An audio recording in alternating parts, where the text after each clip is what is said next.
البدع والأهواء، أهل البدع العقائدية وأهل البدع السياسية. نقول بيننا وبينكم السلف، بيننا وبينكم الكتب، كان فيقول البدع بيننا وبينكم. Bismillahirrahmanirrahim. Alhamdulillah. Wassalatu wassalamu ala Rasulillah wa ala alihi washabihi wa ba'd. Kita meneruskan bacaan kitab Bulughul Maram yang ditulis oleh Al-Hafidz Ibnu Hajar Al-Asqalani rahimahullah taala. Kita sudah masuk di kitabul jihad. Ya, disebutkan ada pertemuan lewat tentang definisi jihad. Demikian juga ada yang dia itu jihad fardhu ain, ada yang fardhu kifayah, ada yang wajib. Ada yang dia itu apabila sudah ada yang melakukan tidak wajib yang lainnya. Demikian juga kalau itu adalah yang jihad yang fardhu kifayah, maka wajib izin ya kepada orang tua. Ya demikian. Ini jihad yang itu sunnah dan semisal itu. Berikutnya masih ya di awal kitabul jihad ini ada 1262. Wan Jarir Al-Bajali, dari sahabat Jarir Al-Bajali radhiyallahu anhu. Hadis ini sebutkan yang benar adalah mursal, ya dhaif. Sebutkan Abu Muawiyah menyelisih teman-temannya dari para rawi yang lain. Yang lainnya dia meriwayatkan dalam keadaan mursal, ini terputus, kemudian dia menyambungnya. Dan ini dirajihkan bahwa itu mursal, dhaif pada Imam Bukhari, Tirmidzi, Abu Dawud dan sebagainya.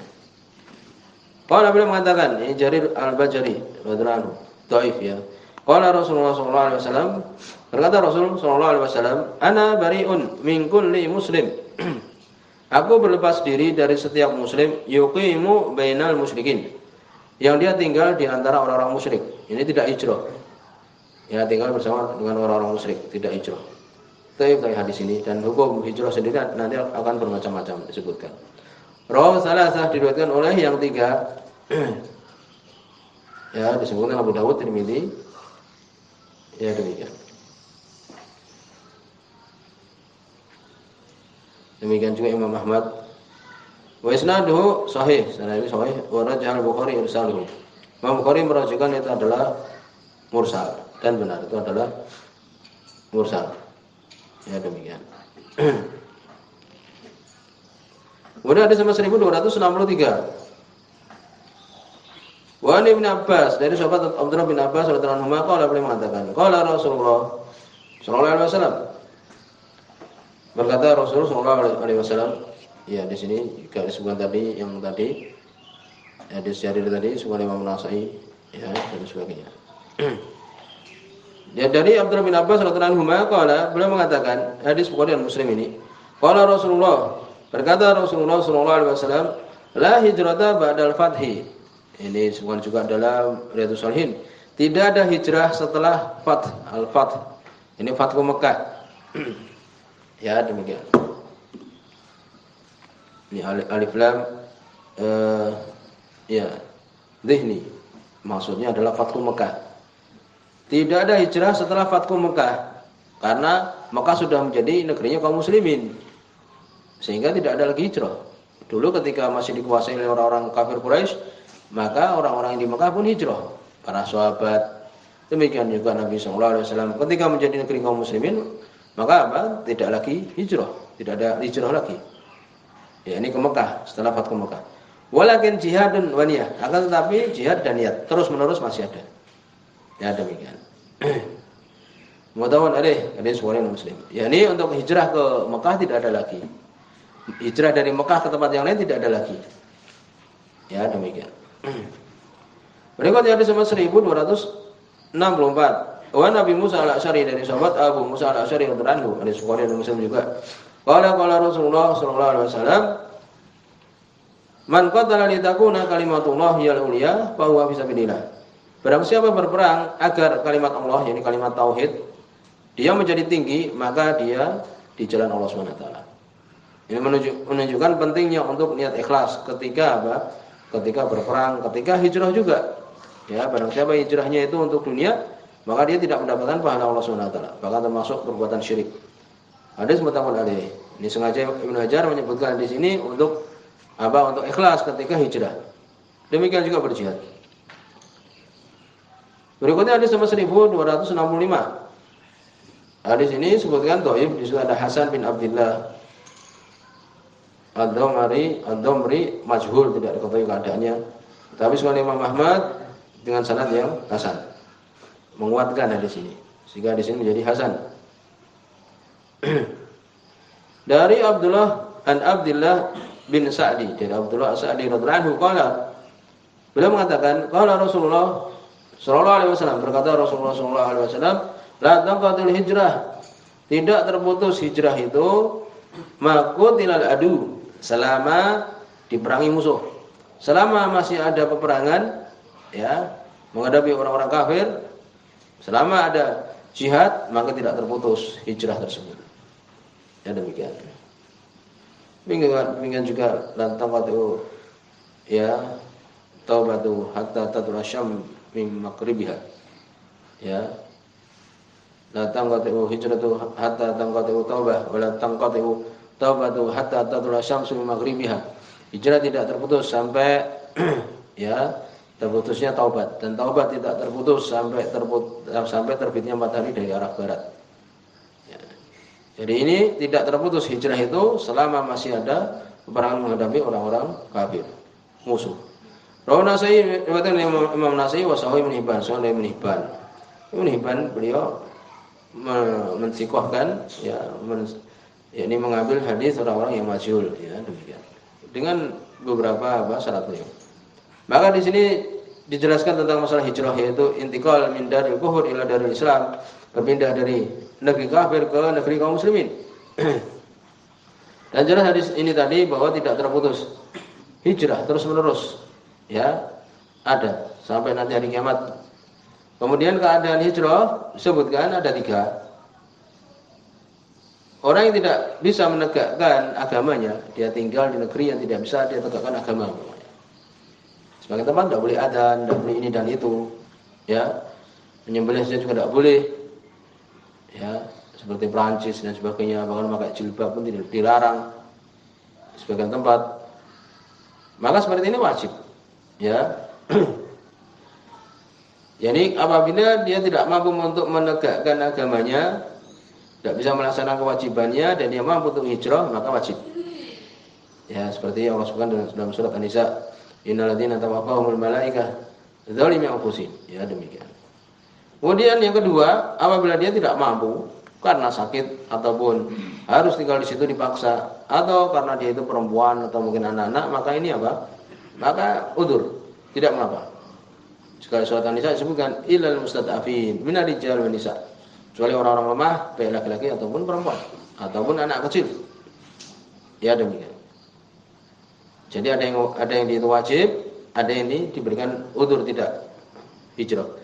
Asal yang ketiga adalah orang yang mampu untuk ya hijrah, tetapi dia mampu untuk menegakkan agamanya di negeri kafir tersebut, bisa menampakkan syariat, ya dia mampu melaksanakan syariat secara biasa, ya demikian. Dan dia mampu untuk hijrah juga. Itu negerinya negeri kafir, tapi bebas orang untuk melakukan ibadah, adzan, sholat, id dan sebagainya, Jumat dan sebagainya boleh, ya. Tapi negerinya orang kafir, maka hukumnya adalah disukai. Karena termasuk jelek seseorang itu taksir sawat ahlil batil, memperbanyak hitamnya orang-orang batil. Ini orang-orang jelek, kita ikut di situ, itu menghitamkan suatu ya yang batil, membuat banyak orang batil. Maka ini tidak boleh sebenarnya. Jadi hukumnya di sini, kalau dia mampu untuk menegakkan agama di negeri kafir, maka mustahab. Ya demikian. Di antara dalilnya karena waktu itu Abbas, ya pamannya Nabi sallallahu alaihi wasallam, beliau tinggal di Mekah dan dia dalam keadaan Islam. Ya demikian. Dan bebas untuk melaksanakan perintah Allah dan sebagainya. Demikian. Allah alam disebutkan demikian. Demikian juga disebutkan untuk ikhlas ketika hijrah, demikian juga jihad sebagaimana tadi disebutkan.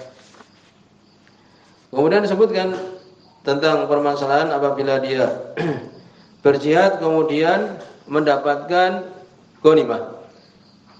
Di situ ada hadis riwayat Imam Muslim rahimahullah, hadis Abdullah bin Amr bin As, seorang yang dia itu berperang mendapatkan ghanimah, maka pahalanya itu dikurangi. Sebagaimana Nabi sallallahu alaihi wasallam, "Ma min ghaziyatin aw sariyatin taghzu."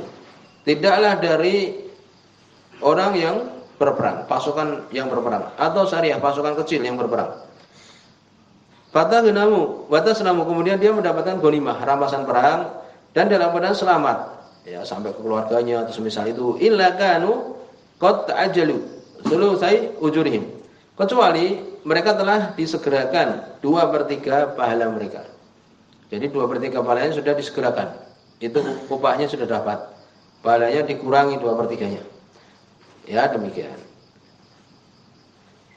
Tetapi kalau kemudian dia tidak mendapatkan ghanimah atau semisal itu, maka pahalanya adalah sempurna.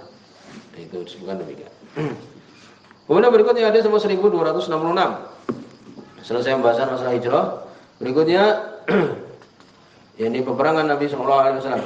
Wa Nafi', dari Nafi'. Iya. Radhiyallahu anhu. Qala, beliau mengatakan, aghara Rasulullah sallallahu alaihi wasallam ala Bani Mustalik. Menyerang ya dengan tiba-tiba. Ini musuhnya tidak mengetahui. Serangan mendadak sehingga musuhnya tidak mengetahui kalau diserang. Terhadap Bani Mustalik, ini suatu suku, disebutkan itu oleh Imam Sunani Batnun Kabir, yang suku yang besar, induk yang besar dari Khuza'ah, suku Khuza'ah yang ada di Madinah. Ya, di sekitar Madinah, ya, yang mereka ini termasuk suku yang besar. Wahum Gharun, dan mereka dalam keadaan Gharun, disebut oleh Imam Sunani, yaitu Ghafilun, mereka tidak paham, tidak tahu, mereka lalai. Nabi menyerang dengan tiba-tiba terhadap Bani Mustalik dan mereka dalam keadaan lalai. Faqatala muqatilatahum, maka dibunuhlah orang-orang yang mampu untuk berperang di antara mereka. Wasaba darariyahum, dan ditawan perempuan-perempuan mereka. Ya demikian. Hadatsani bidzalika Abdullah bin Umar. Iya, jadi Nafi ini ma'ruf, budaknya Abdullah bin Umar radhiyallahu anhu, seorang tabi'in. Beliau mengatakan di akhir ini sebutkan, menyampaikan kepadaku yang demikian itu Abdullah bin Umar. Ini hadisnya Abdullah bin Umar radhiyallahu anhu. Paham? Yang demikian. Mutawan dari hadis Bukhari dan Muslim. Ini diambil pelajaran bahwa orang Arab, Bani Mustalik itu kan orang Arab yang ada di sekitar Madinah itu mereka apa? Atau ya di sekeliling Madinah, itu mereka dikalahkan dan ditawan. Berarti menunjukkan perbudakan itu boleh. Ya, dari orang-orang Arab dijadikan budak. Boleh. Karena mereka orang Arab dan kemudian disebutkan di sini ditawan, yakni perempuan-perempuannya. Demikian juga disebutkan di sini boleh untuk seorang kemudian menyerang yang musuh dalam keadaan musuh itu tidak tahu. Dan itu ada perinciannya, ya, tentang hukum berdakwah sebelum menyerang musuh.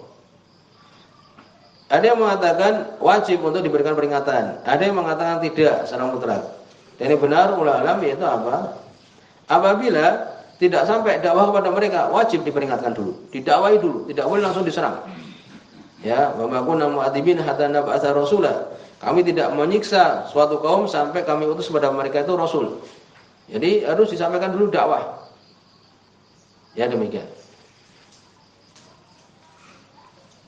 Kemudian wala yajib in balagathum, dan tidak wajib untuk diperingati, diberitahu dulu, didakwahi dulu apabila kemungkinan besar mereka sudah sampai dakwah kepada mereka. Jadi kalau dakwah itu sudah sampai kepada mereka, maka boleh diserang secara tiba-tiba, tidak kemudian diberikan peringatan dulu. Dalilnya di sini tadi, Nabi menyerang Bani Mustalik secara tiba-tiba, dan mereka waktu itu sudah sampai dakwah dari Nabi SAW. Tetapi kalau kemudian belum sampai dakwah, maka tidak boleh langsung diserang, diperingatkan dulu, ya ini diberikan ya dakwah dulu. Apabila mereka menolak, baru kemudian diserang di waktu yang tepat. Demikian. Sampai di sini dulu. Subhanallah.